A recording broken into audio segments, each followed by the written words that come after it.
Kembali lagi di Story of My Life. Gue sudah 4 hari atau 5 hari menghilang ya. Jadi kita cerita lagi. Nah, gue mau nanya kalian semua yang pernah merasakan namanya dimarahin dan diomelin ketika diajarin membaca, menghitung, menulis sama emak kalian atau bapak kalian. Siapa? Tapi kali ini gue gak akan ceritain pengalaman gue, karena jujur gue gak inget satu spesifik momen yang dimana gue dimarahin atau diomelin gara-gara gue gak bisa belajar menghitung, membaca, atau menulis. Yang gue inget malah momennya Farhan ketika dia dimarah-marahin gara-gara dia lemot. Jadi Farhan itu tuh gak TK, dia langsung masuk SD otomatis, diajarin basic-basic yang kita pelajarin pas TK kayak apa sih, alfabet bla bla bla, ngitung-ngitung dasar basic gitu tuh diajarin sama emak gue.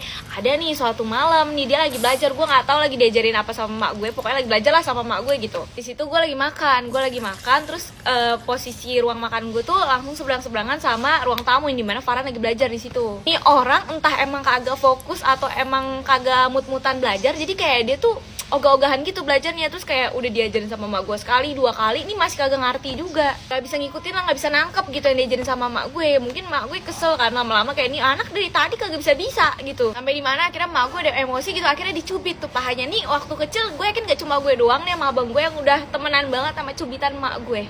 Pedes banget itu rasanya kan, perih pedes campur aduk.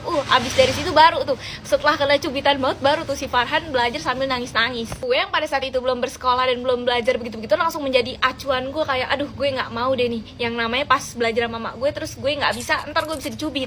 Kayaknya setelah gue pikir-pikir kenapa gue nggak punya ingatan khusus spesifik momen gue dimarah-marahin sama mak gue tuh, karena mungkin gue tiap belajar sama mak gue kayak gue udah bisa gitu, gue nggak selemot itu. Karena menjadi acuan gue tuh kejadian Farhan, gue nggak mau dicubit sama mak gue perkara gue lemot doang soal belajar.